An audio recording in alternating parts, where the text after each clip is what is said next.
Kaixo eguardion guztioi eta mila esker etortzeagatik. Gaurko prentsaurreko honetan bi zatitan egingo du gure interbentzioa. Lehenengoan Inigo Iruinek, abogatuak egingo du irakurketa juridikoa, eta gero bigarrenez nik egingo dut irakurketa politikoa sententziaren inguruan. Eskerrik asko por venir en agosto a esta rueda de prensa.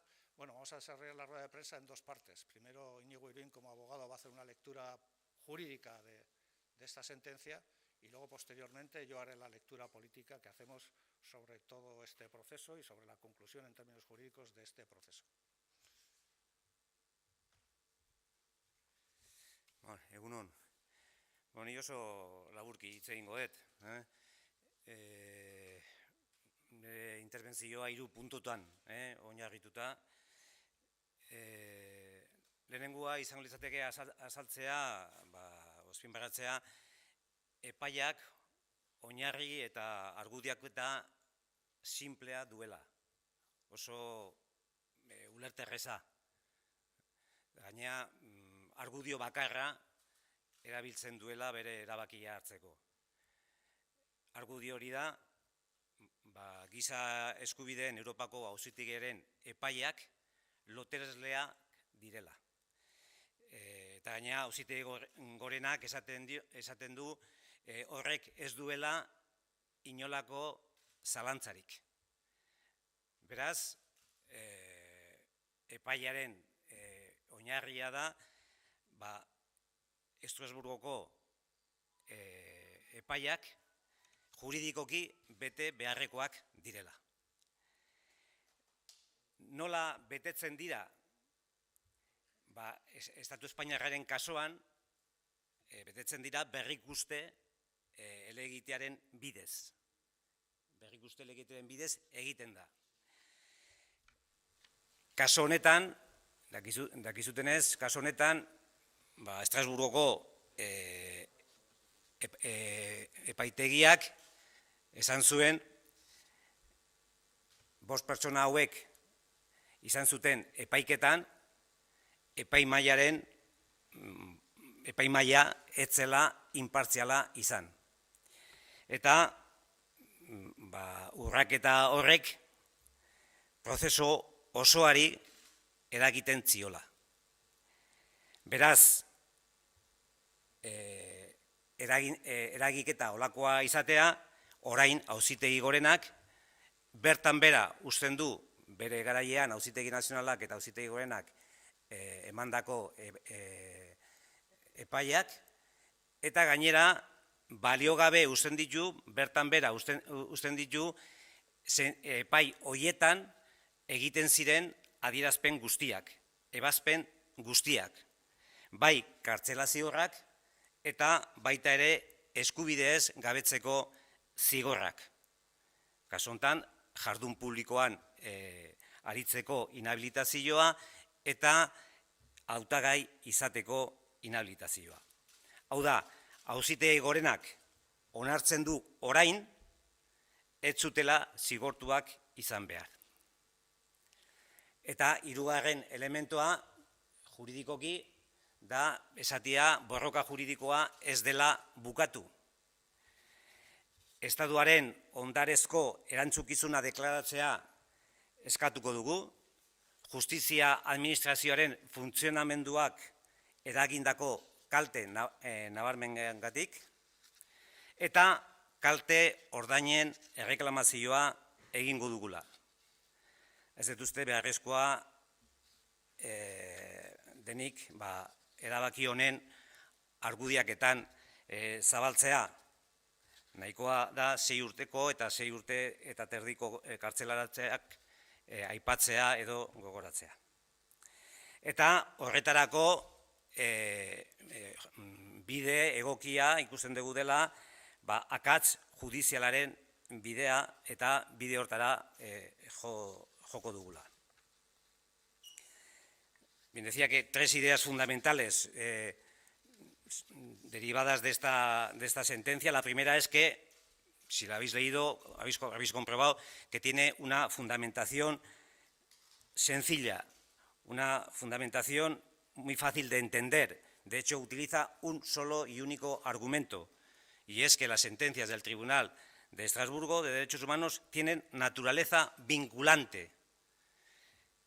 Y, además, el Tribunal Supremo dice que eso está fuera de toda duda. Es decir, eso no se puede discutir, esa naturaleza vinculante de las sentencias de Estrasburgo, fundamentalmente a partir del año 2010, en que entra en vigor el protocolo número 14 al Convenio Europeo de Derechos Humanos, que modifica el artículo 46 y donde se dice expresamente que los Estados parte se comprometen a acatar las sentencias definitivas del Tribunal de Estrasburgo. Por tanto, eso es algo indiscutible.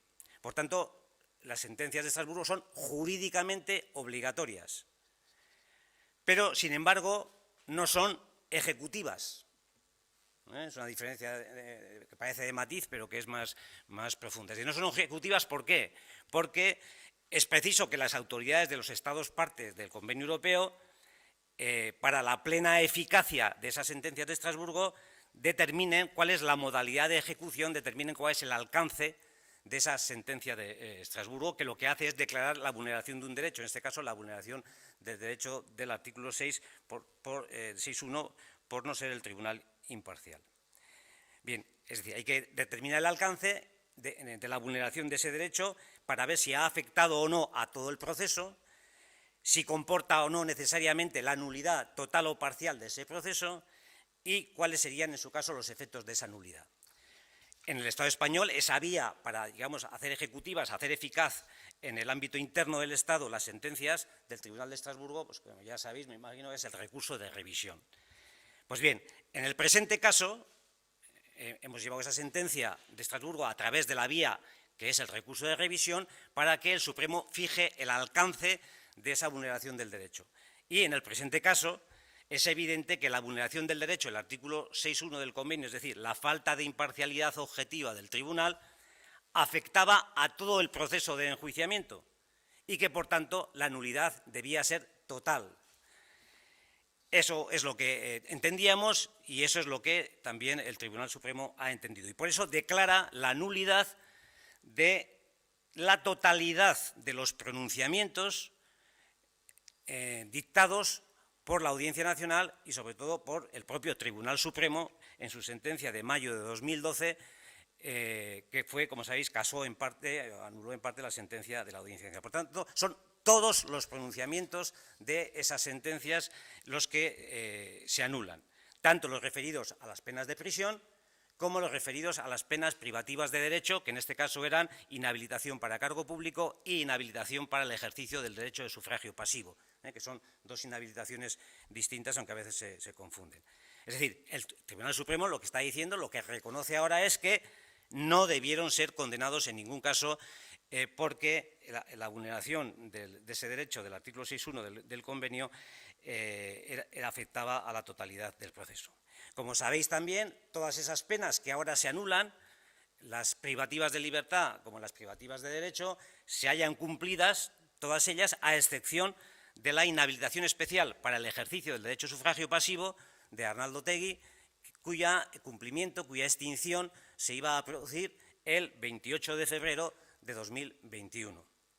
Como sabéis, la vigencia durante este tiempo de esa inhabilitación conllevó que no se pudiera presentar a las elecciones de septiembre de 2016 con la candidatura de Bildu en el territorio histórico de Guipúzcoa y como candidato al Lehendakari. Hoy tiene todos sus derechos políticos en vigor, es decir, que si mañana se convocaran unas elecciones, cualesquiera que esas fueran, Arnaldo Otegi se podría presentar sin ningún inconveniente. Quiero añadir, para terminar esta parte, que en su día también interpusimos un recurso de amparo ante el Tribunal Constitucional, ya no en nombre de los 5, como fue el recurso de revisión, sino solamente en el caso de Arnaldo Otegi, precisamente para discutir la liquidación de la inhabilitación del derecho de sufragio pasivo que se le había hecho y por la que se entendía que hasta el 28 de febrero de 2021 no se extinguía, cuando nosotros hemos defendido siempre que esa pena, esa inhabilitación para el ejercicio del derecho de sufragio pasivo finalizó el mismo día que salió de la cárcel de Logroño, es decir, el 1 de marzo de 2016. Bien, esto, como digo, todavía está pendiente en el Tribunal Constitucional. Este recurso de amparo fue admitido a trámite por el Tribunal Constitucional, está pendiente de resolver. Lo que pasa es que ahora puede ocurrir que el Tribunal Constitucional, a la vista de la sentencia que ha dictado el Tribunal Supremo, pues decida que el amparo ya ha quedado sin objeto por una causa sobrevenida y que, por tanto, pues no se pronuncie sobre el fondo, cosa que a nosotros, pues en fin, lo lamentaríamos, porque el debate es muy interesante y el propio Tribunal Constitucional, cuando admitió a trámite este recurso de amparo de Arnaldo Otegi, pues dijo que lo que se planteaba era una faceta del derecho de participación política sobre la que hasta ahora el Tribunal Supremo no había establecido doctrina. Bien, y el tercero y último apartado al que me voy a referir, que es el referido a la responsabilidad patrimonial del Estado. Es decir, como consecuencia de esta sentencia, el debate y la pelea jurídica no ha concluido. Nosotros vamos a solicitar que se declare la responsabilidad patrimonial del Estado por los evidentes perjuicios causados por el funcionamiento de la Administración de Justicia y formularemos la reclamación de indemnización. Como decía, parece que no es necesario extenderse en argumentos justificativos del por qué vamos a reclamar. Creo que es evidente, solamente si tenemos en cuenta la permanencia de 6 años y medio en prisión, hasta el punto de que el juez Keller, que es uno de los jueces que dictó la sentencia de Estrasburgo, pero hizo un voto particular por una cuestión muy concreta a favor de la demanda que había puesto Rafa Díez, habla en su voto particular de son palabras literales, ansiedad, injusticia, frustración, imposibilidad de participar en la vida política del país durante 6 años, etcétera. Es decir, como dibujo, por decirlo, como fotografía de lo que supone la situación que han padecido. Bien. Acerca de la vía adecuada para proceder a esta reclamación patrimonial al Estado, bueno, pues como todas las cosas en derecho, esto puede ser más o menos discutible, pero hay una cuestión que es que la propia Ley Orgánica del Poder Judicial señala que en los casos de sentencias dictadas en virtud de recurso de revisión, como es este caso, ha de acudirse a la vía del error judicial. Además, con una ventaja, que es que ese error se entiende que resulta directamente de la sentencia dictada en el recurso de revisión, sin que sea necesario que ahora haya otra decisión judicial en la que se reconozca que existe el error judicial. Es decir, la propia sentencia dictada ahora en el recurso de revisión está de manera tácita e implícitamente reconociendo que por efecto de ese pronunciamiento se había producido un error judicial y que, por tanto, eso nos da vía a proceder a la reclamación patrimonial. Como os digo, pues la haremos dentro del plazo legal, que en este caso es 1 año desde que se tiene posibilidad, es decir, 1 año a partir de este momento. Vale, muchas gracias.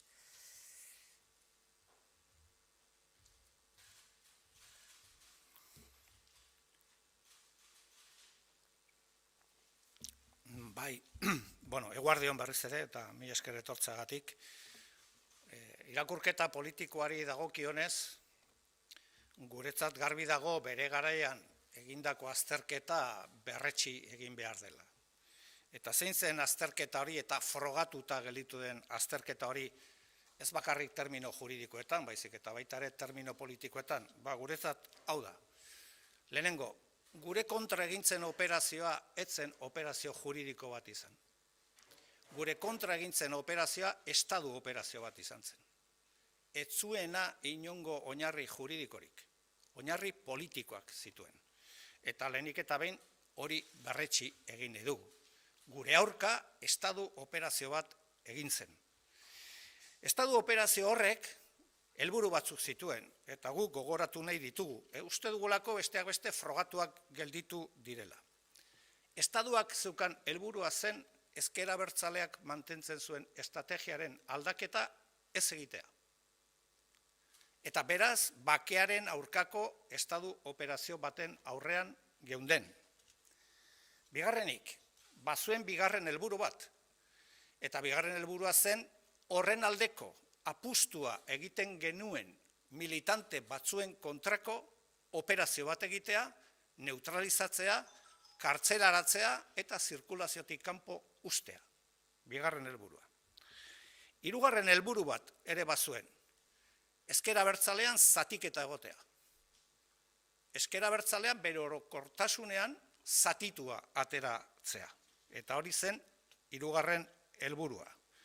Eta laugarren helburua zen proiektu independentista eta ezkerrekoa, proiektu soberanista eta ezkerrekoa, ezker abertzaleak historikoki defendatu duen proiektua deusestatzea eta desbertebratzea.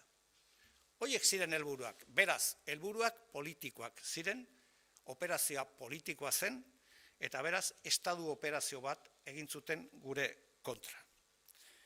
10 urte pasatu dira, eta balantzea egiteko garaia ere badela uste dugu. Orain dela 10 urte, ezker abertzalea ilegalizatua zegoen. Orain dela 10 urte, Patxi López 3 probintzietako lehendakaria zen eta Barzina Nafarroko lehendakaria. Berriro diot, ezker abertzalea ilegalizatuta zegoela aprobetxatuz. Orain, proiektu abertzale soberanista eta ezkerrekoa lehen indar municipalista da Hego Euskal Herrian. Lehen indar municipalista da Euskal Herrian, Hego Euskal Herrian. Bigarrenik, proiektu abertzale soberanista eta ezkerrekoa guztiz bertebratua dago eta indarrak batzen ari da. Hirugarrenik, ez du hori egiten soilik 3 probintzietan, 7 probintzietan egiten du. 7 probintzietan egiten du. Euskal Herri osoan. Hor daude besteak beste, municipaletan edukitako emaitza, Lapurdi, Baxi Nafarroa eta Xuberoan, Nafarroan jokatzen dugun papera aldaketan, ero azken emaitzak Eusko 3 probintzietan. Orduan, horrek zer esan nahi du? Horrek esan nahi du, operazio politikoa montatu zutenak ahulago direla eta ezker independentista indartsuago. 10 urte beranduago. Eta beraz, horrek esan nahi du, gure ustez, orain garaipen juridiko bat lortu dugula, baina hori baino importanteagoa, garaipen politikoa bidean eta martxan dagoela baita ere Euskal Herri osoan. Beraz, hori da egiten dugun irakurketa eta hori da egiten dugun balantzea. Independentismoa eta ezkerra gora doaz, hori ekidin nahi zutenak bera.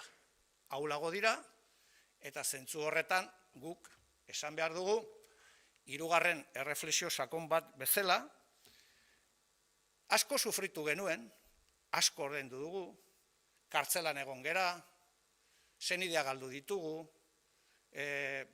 denetarik esan da gutaz, inhabilitatuak izan gera, ezin izan gera aurkeztu batzuk hauteskundetara, guzti hori pasatu da, baina guk oso harro gaude egindakoaz.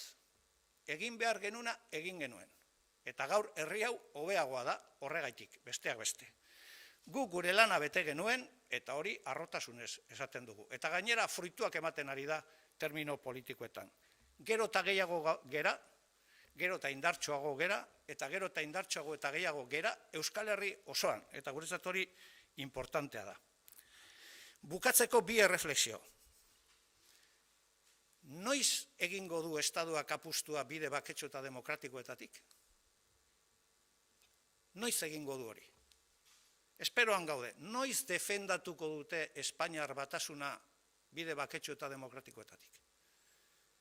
Interpelatu egiten ditugu horretara, joku demokratikora.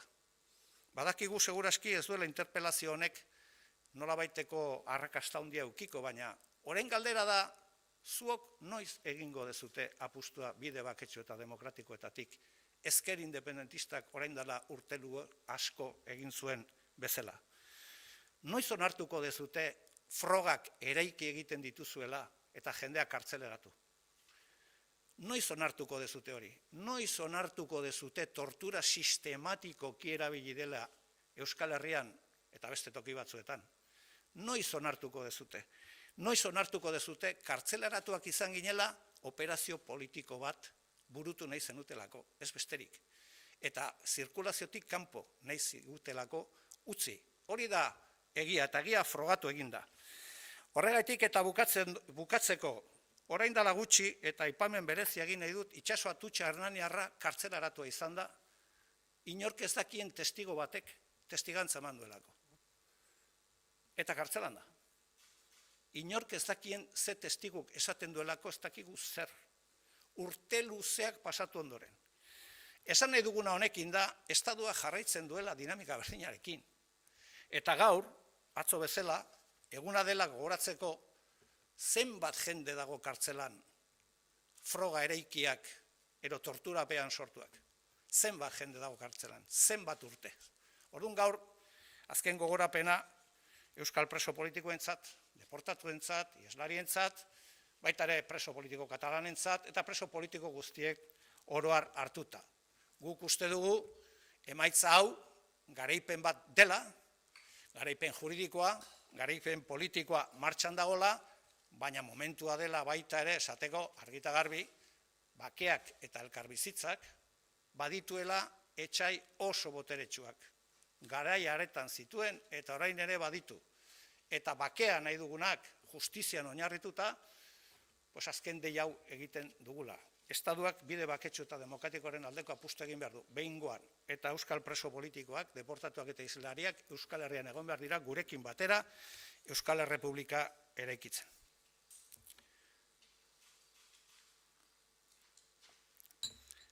Decía, en términos políticos, nosotras y nosotros siempre hemos defendido desde el inicio una tesis que defendimos delante de un tribunal en Madrid, cuando éramos conducidos desde una prisión española, y hoy lo queremos volver a reiterar, con la satisfacción de saber que el paso del tiempo, como no podía ser de otra manera, ha puesto las cosas en su sitio y ha demostrado quién decía la verdad y quién no, una vez más. Y en ese sentido, lo primero que queremos recordar es la operación que nos llevó a la cárcel fue una operación de Estado. No tenía base jurídica ninguna. Era una operación urdida por las cloacas del Estado, por los aparatos del Estado, y se llevó a cabo con un gobierno del Partido Socialista Obrero Español. Pero lo primero que queremos dejar bien sentado es, a lo que nos enfrentamos fue a una operación diseñada por el Estado, que tenía diferentes objetivos. Tenía un primer objetivo, y era impedir la paz o una parte de la paz en nuestro país. Y lo decimos alto y claro, y lo decimos con absoluta rotundidad y con absoluta claridad. El Estado no tenía interés en que la izquierda independentista vasca cambiara estrategia. Y lo volvemos a reiterar. Y el primer objetivo era que eso no se diera, que eso no pasara, porque algunos estaban más cómodos probablemente en otros escenarios. En segundo lugar, el segundo objetivo era dividir a la izquierda independentista y a la izquierda abertzale. Y si se produjera una escisión, mejor. Mejor, dividir a la izquierda abertzale. Ese era el segundo objetivo. Y para eso encarcelaron a los que creían que éramos los activos más importantes para que eso no se produjera. Y lo que hicieron fue sacarnos de la circulación. En tercer lugar, lo que pretendían era desvertebrar un proyecto histórico, que era el proyecto independentista y socialista en el país, el proyecto independentista, soberanista, abertzale y de izquierdas. Desvertebrarlo, destruirlo, hacerlo desaparecer. Este era el objetivo. Pues bien, han pasado 10 años y también toca hacer balance. Íñigo lo ha hecho en términos jurídicos y nosotros lo hacemos en términos políticos. Hace 10 años la izquierda abertzale era ilegal en este país, en el sur de este país. Hace 10 años Barcina gobernaba en Nafarroa y Patxi López gobernaba en la CAF, entre otras cosas porque la izquierda abertzale era ilegal. Por eso fue el lehendakari, con los votos del PP. Hace 10 años esta era la situación y había una estrategia de Estado que pretendía nada más y nada menos hacer desaparecer un espectro de miles, centenares de miles de personas que abrazaban un proyecto independentista y socialista en el país. 10 años después, hemos sido capaces de vertebrar el proyecto nacional y el proyecto independentista y de izquierdas. Lo hemos hecho con otros sectores, hemos construido un frente amplio. Hoy, Euskal Herria Bildu y el independentismo de izquierda es la primera fuerza municipal del país, en el sur del país. Hoy, el crecimiento del independentismo de izquierda se produce de manera homogénea en el conjunto del país, en los 7 territorios del país. Hace poco hemos tenido la oportunidad de comprobarlo en las elecciones municipales que se han producido en Ipar Euskal Herria y hemos también tenido la oportunidad de comprobarlo en las últimas elecciones producidas o en la CAF. Por lo tanto, la lectura es bien sencilla. Quienes propusieron y pusieron en marcha y desarrollaron la operación de Estado hoy son más débiles, la izquierda independentista es más fuerte. O dicho de otra manera, además de una victoria jurídica, la victoria política está también encima de la mesa y está desarrollándose en el conjunto del país. Por eso, desde nuestro punto de vista, a la hora de hacer balance, sí, tenemos que reconocer, hemos pagado un precio muy duro, hemos estado encarcelados, hemos estado dispersados, hemos perdido seres queridos, no nos han dejado presentarnos en las elecciones, las últimas hace escasamente 15 días, que ya es un poco curioso que salga la sentencia 15 días después. Pero bueno, esto es objeto de otro debate. Probablemente es porque se han alargado las deliberaciones para escribir un folio. Pero en cualquier caso, lo que sí queremos decir es que estamos muy satisfechas y satisfechos del trabajo que hicimos. Hicimos lo que teníamos que hacer y pagamos un precio. Y por este país hemos estado dispuestos a pagar ese precio. Hemos sufrido, lo hemos pasado mal, hemos estado encarcelados, nuestras familias lo han pasado mal, pero ese era el precio que había que pagar por tratar de construir un escenario mejor en el país y lo hemos hecho.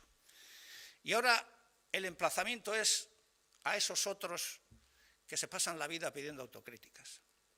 El emplazamiento es al Estado. El Estado, ¿cuándo va a hacer una apuesta por las vías pacíficas y democráticas? ¿Cuándo va a entender que es absolutamente legítimo defender la unidad de España, pero que hay que hacerlo con argumentos democráticos, no con la violencia? ¿Cuándo va a decirle a este pueblo y al suyo que la tortura ha sido una estrategia estructural en el Estado, que no ha sido fruto de la casualidad? ¿Cuándo va a aceptar que los vascos tenemos derecho a decidir? ¿Cuándo va a dejar de construir pruebas para encarcelar a la gente? ¿Cuándo lo va a hacer? Y creo que hoy es un día apropiado para hacerle este emplazamiento. La última reflexión. Hoy es un buen día para recordar al conjunto de presos políticos, deportados y refugiados, especialmente a una persona que acaba de ser detenida en Hernani y a la que se le hacen graves acusaciones porque hay un testigo protegido que nadie conoce, que dice que la ha visto no sabemos dónde. Y este es el nivel de la justicia en el Estado español. Entonces, hoy es un buen día para decir cuánta gente está en la cárcel, con pruebas construidas en las cloacas del Estado.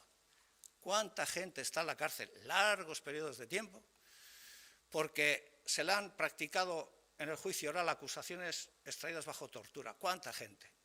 Lo que decimos es, hoy es un buen día para recordar esto. Hoy estamos celebrando una victoria jurídica y esperemos que haya más. Pero lo importante es decir que el proyecto político de la izquierda independentista no solo se asienta, sino que se está fortaleciendo en el conjunto del país, y este es el mejor regalo que podíamos obtener aparte de la victoria jurídica. Mila esker.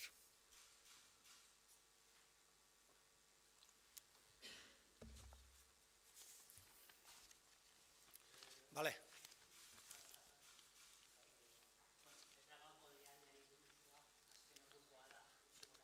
Ez dugu hitz egingo, ez dakit zer dan. Ez dugu hitz egingo horretaz, gaur ez da tokatzen hori, ez da tokatzen. Bale, mila esker, barkatu, baina ez dugu hitz egingo. Bai.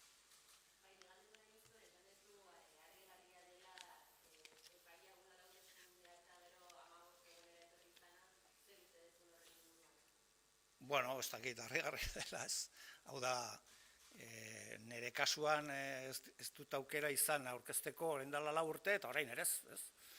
Eta orain dela 2 urte esan zuen Estrasburgeko tribunalak esan zuna, ez? Bueno, sin más, usten dut hor, baina, bueno, deportibidadearekin, ez nago aser, ez da, bueno, da beste dato bat, jakiteko nola funtzionatzen duten, ez? Sin más. Vale, ba, mi...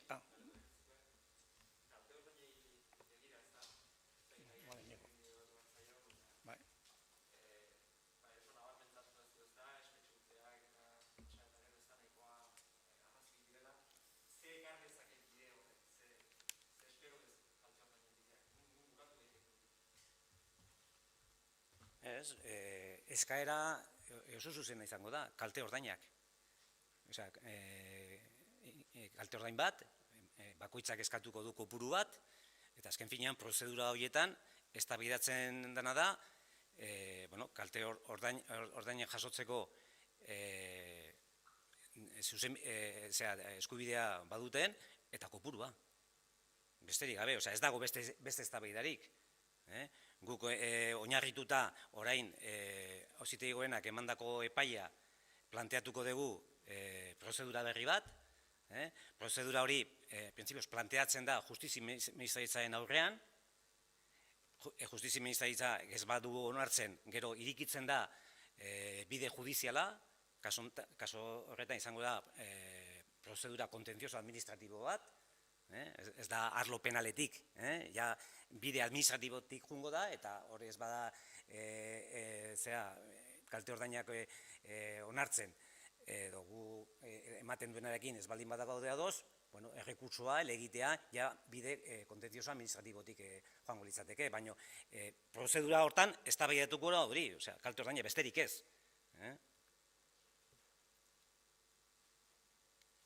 Eta lehen esan dudan bezala, kaso honetan, joko dugu akats judizialaren bidez, potere judizialaren lege organikoa horrela esaten dulako, errebisio epai bat, errebisio elegite bat tartean dagoenean. Orduan, bide hori jorratuko dugu. Eta gaina, beste kasotan zu akats judizial bat, akats judizial batengatik kalte ordainak eskatzen dituzunean, behar duzu aldez aurretik beste erabaki judizial bat nun hori adierazten den. Zanaz, kaso honetan, akats judizial bat egon daba. Eta gero, zoaz, Justizia Ministeritzara eskatzea. Kaso honetan, eta legearen arabera, eta gutxinez ni horrela interpretatzen dut, eta uste dut gaina legea nahiko argia dela, baina bakizue, zuzen bidean dena eztabaidagarria da, eta batez ere, ezker abertzalea tartean baldin badago, baina, printzipioz, kaso honetan, aurre paus hori ez genuela eman behar. Akats judiziala egon denik deklarazio judizial bat. Zergatik? Potere judizialaren lege organikoak horrela esaten dulako. Berrikusten, errebisio legite bat tartean dagonean, zuzenian joan daiteke eskaera egitea Justizia Ministeritzaren aurrean.